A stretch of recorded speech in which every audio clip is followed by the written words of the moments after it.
Hey, friend, can we talk about a quiet little lie that's messing with you as a leader?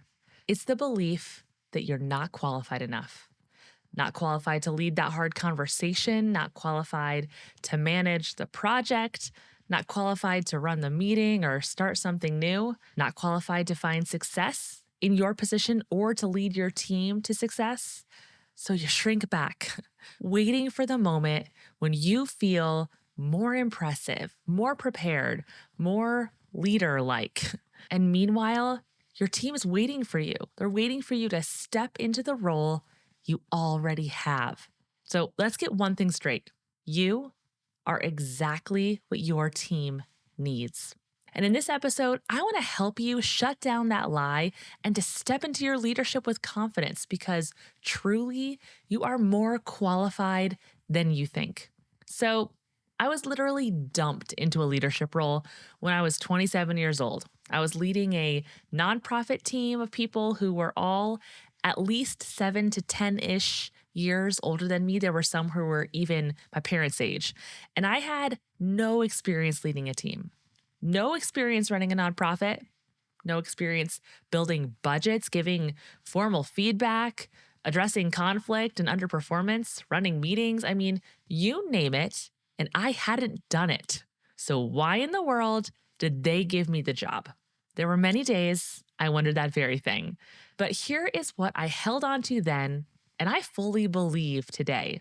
They wanted what I brought to the table, untrained for sure, but not unqualified. And so I think we need to reframe what we mean when we say qualified, because we all have our own sliding scales that we have built in our minds that we put on ourselves and others. But the funny thing is that everyone else also has their own subjective sliding scales. So, what does it mean to be qualified to be a leader?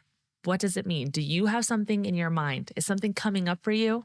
Well, here's what I want you to do. I want you to totally erase whatever definition you have in your head right now, or whatever comes to your mind when you think of what makes you qualified to lead a team. Just get rid of it. Here's the thing, friend. What qualifies you is not your experience. What qualifies you is your natural giftings brought to the table in combination with your willingness to learn. What qualifies you for leadership is a humility that says, this actually isn't about my qualifications. So, I have a personal definition of leadership, and I think it's going to help us here. Leadership is consistently showing up with excellence in your natural strengths to serve and empower your team towards something great together. I'm going to say it one more time. Leadership is consistently showing up with excellence in your natural strengths to serve and empower your team towards something great together. So, do you bring natural strengths to your organization? Are you showing up consistently with excellence to the best of your ability? Are you humble or seeking to be? Are you willing to learn? Do you care about your people? Do you believe in what your team is doing, what your organization is doing? Do you desire more than any personal or professional gain to see your team succeed in doing great things together? I believe with 100% confidence that you answered yes to those questions. Friend, you are more than qualified. Because you see, there is no official checklist that once you complete it, you're ready to be a leader. It's not about your age or your title or being liked or being perfect. It's not about having all the answers. It's really not about any of that. But I get it because imposter syndrome is real. I felt it regularly. And to be honest, I really don't think there is a single leader out there who doesn't experience imposter syndrome on a regular basis. That person that you think of as being an incredible leader, the one who you think has it all together and knows all the things, no question about it, they struggle with feeling like they aren't enough or they struggle with fear of failure. You know, I have imposter syndrome showing up here on this podcast every week with my advice and encouragement to you. We all struggle with it. So let's get specific and let's debunk some of the lies that imposter syndrome is telling you. So the first lie is, I am not experienced enough. So yeah, I can say that in my first leadership role, I wasn't experienced. But again, experience is not the same as qualification. And there are very few leaders who actually step into leadership roles, especially for the first time, with the adequate leadership training or experience. There isn't a handbook. If there was, I would hand it to you. You get experience by putting one foot in front of the other each day and keeping your eyes wide open to where you personally need training or where you need support. And that advice is the same for a first-time leader and for a leader going on year 20. And for me, when I first started in my leadership role, I was so concerned with the team outcomes reflecting back on me. I got really into the weeds with my team. I would get stuck trying to figure out how to tell the marketing people what to do while having no background or industry knowledge in marketing. And ultimately, I just didn't know how to empower my team. And I didn't want to micromanage or check in all the time. I didn't want to have to give directives, but I just didn't know any other way. And I so wish that I could have seen that I could have gotten early training on how to empower my team so that I could have been way more high level, that I could have been in that visionary space and used the natural giftings that got me the job in the first place. But instead, I was just trying to figure out stuff that was so outside of my wheelhouse, which just increased my insecurity and increased my fear of failure. So, friend, remember how I said that I don't have a leadership handbook? Well, I don't, but I do have a handbook, if you will, on how to empower your team, because this took me 10 long years to figure out, my poor team. But I created a way for you to not have to endure that deficiency like I did.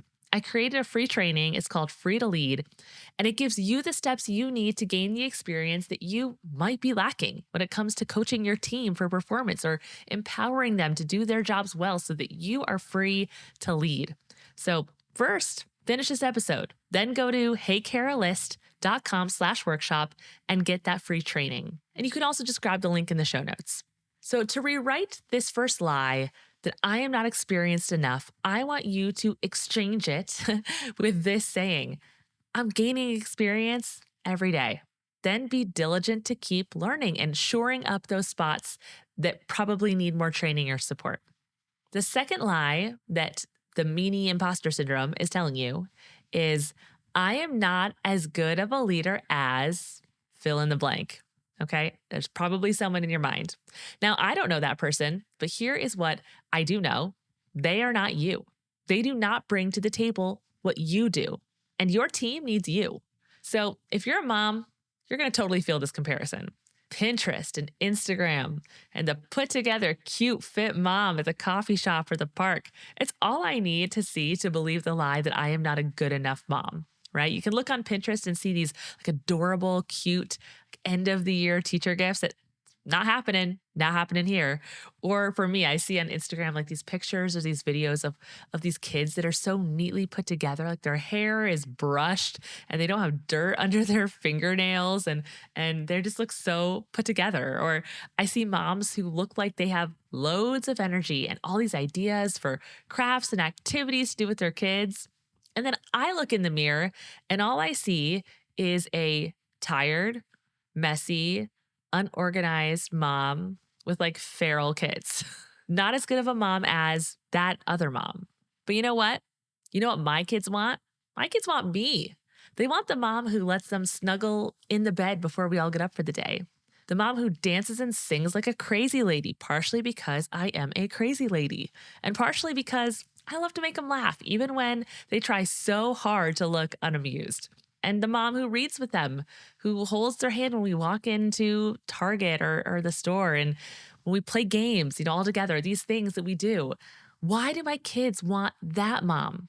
It's not even because of those specific things, but it's because I care about them with every ounce of my being. My ultimate goal is to keep them safe, to help them feel valued, to provide them with opportunities to grow, to succeed, to thrive. My heart is for them because they're mine, and they feel that. And because of that, they need me. Your team needs you. They don't need that other leader. They need a leader who knows them, who cares about them, who shows up every day to help them feel valued and safe and to put opportunities in front of them for their success. Your team doesn't need that leader because that leader is not you. So, the last lie that imposter syndrome is telling you, or at least the last one we're going to talk about here today, is I'm going to mess this up. Friend, here's the best news. Are you ready for it? You will mess things up. You will make mistakes. I certainly did. But your whole organization does not fully depend on you to get it all right. Most likely, it existed before you. And most likely, hopefully, it will exist after you. And you get to serve the people and the work for just a moment. It is your moment to serve this specific group of people. So even if you make what feels to you like a monumental mistake, you aren't powerful or significant enough to mess it all up. I think that was a backhanded encouragement, but you know what I mean. You are significant, but the pressure of never making a mistake or acting like you have it all together is not only too great to bear, it's just not possible. And also, no one thinks you're perfect. No one thinks you have it all together. So you don't need to worry or fear the mistakes that you will inevitably make. I mean, do your best to make fewer mistakes if possible. But when you do make a mistake, use it. Don't waste it. Learn, apologize if you have to, get more training and support. Do what you have to do to make it an opportunity for growth. You will make mistakes, but girl, you cannot mess it all up. So now that we have debunked those lies, I want to encourage you with how I know you're more qualified than you think. Well, for starters, you care about your people and want to know them more. So I'm a values-led leadership coach. I teach to leaders of integrity and empathy. So if you're here, if you're listening to this, then I know that's true of you. And even though you may lead some super challenging people with some real issues, or even though you may have to have hard conversations here and there, at the end of the day, you genuinely care about your people. Now, you might think, well, of course, isn't that like a baseline requirement for leaders? But if you've ever had a bad leader or a distant leader yourself, you know that it isn't. And many leaders, they're in it for the promotion, they're in it for the title, which, isn't all bad. Trying to get a promotion isn't necessarily a bad thing in and of itself, but you aren't going to find any podcast episodes in the Culture Keepers podcast library on how to step up to the next rung on your leadership career ladder. You're going to hear from me about looking around from the rung you are already on right now and saying, how can I help you get up your ladder? And you are that leader. And because you are, you have an edge. You have an advantage. You're also more qualified than you think because you bring a value add that only you can bring. And maybe it's your working genius strengths or your industry knowledge. Maybe you have a visionary spirit or like really fantastic people skills. You can get people motivated, or maybe you're super organized. Perhaps it's just your set of values, your competencies that make you like fully one of a kind. And it could be a combination of all those things.